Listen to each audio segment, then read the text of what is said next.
Big boss హౌస్‌లో కొనసాగుతున్న తనుజకి, తనుజ ఫ్యాన్స్‌కి ఇది నిజంగా బంపర్ ఆఫర్ అనే చెప్పాలి. ఇంతకీ బంపర్ ఆఫర్ ఏంటనేది ఈ వీడియోలో చూసేద్దాం.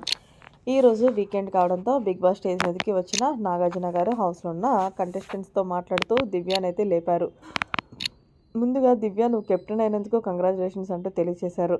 దీంతో thank you very much sir అంటే, సరే దివ్య నువ్వు ఏదైతే కెప్టెన్గా ఎంపికయ్యావో అది ఫెయిర్ డెసిషన్తోనే ఎంపికయ్యావా, రాము తీసుకుంది లేదంటే అన్ఫేర్ డెసిషన్తో నువ్వు కెప్టెన్ అయ్యావా అని అడిగేసరికి, లేదు సార్ నేను ఫెయిర్ డెసిషన్తోనే నేను కెప్టెన్ అయ్యాను అంటే, సరే నీ పాయింట్ ఆఫ్ వ్యూలో నువ్వు కరెక్ట్ కాబట్టి ఒకసారి ఆడియన్స్ మాట ఏమంటారనేది తెలుసుకుందాం అంటూ ఆడియన్స్ని అడిగారు. ఆడియన్స్ మరి నిన్న ఏదైతే డీజే కెప్టెన్సీ టాస్క్లో జరిగిందో ఆ టాస్క్లో భాగంగా నిజానికి చెప్పాలంటే దివ్య కెప్టెన్ అయిందా లేకపోతే తనుజ కెప్టెన్ అయిందా, దివ్య కెప్టెన్ అయింది అంటే డౌన్ చేయండి, అలాగే తనుజ కెప్టెన్ అయిందనుకుంటే థమ్స్అప్ని యాక్సెప్ట్ చేయండి అంటూ నాగార్జున చెప్పడంతో ఆల్మోస్ట్ అందరూ కూడా దివ్య గురించి కిందకి పెట్టారు. తనుజనే కెప్టెన్ అయిందంటూ తనుజకే సపోర్ట్ చేశారు. తనుజని ఈ టాస్క్‌లో విన్నర్ అయింది కాబట్టి తనుజనే ఇంటికి కెప్టెన్, కానీ రాము తీసుకున్న అన్‌ఫేర్ డెసిషన్ వల్ల నిన్ను కెప్టెన్ చేశాడు.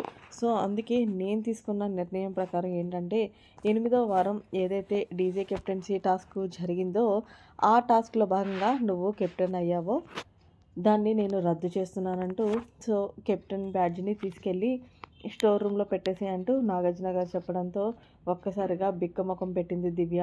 అదేంటి సార్ నేను కష్టపడి గెలుచుకున్నాను అంటే, కష్టపడి గెలుచుకోలేదమ్మా, రాము అన్‌ఫేర్ డెసిషన్ వల్ల గెలుచుకున్నావు.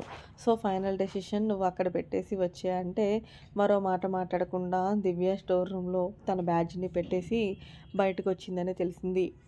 ఇక ఇందులో భాగంగానే వెంటనే నాగార్జున గారు మాట్లాడుతూ తనుజ, దివ్య మీ ఇద్దరికీ కూడా రేపు ఒక టాస్క్ అనేది జరుగుతుంది.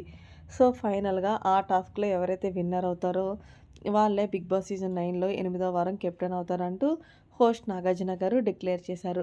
ఇక అసలు విషయానికి వచ్చేస్తే లాస్ట్ టైం ఏదైతే భరణి, డిమాండ్ పవన్, నర్యాద్ మనీష్ వీళ్ళందరికీ ఎలా టాస్క్ అయితే పెట్టారో అలాగే ఈ వారం కూడా టాస్క్ పెట్టబోతున్నారని తెలిసింది. మరి ఏదేమైనా సరే తనుజకి ఇది మంచి విషయం అనే చెప్పుకోవాలి.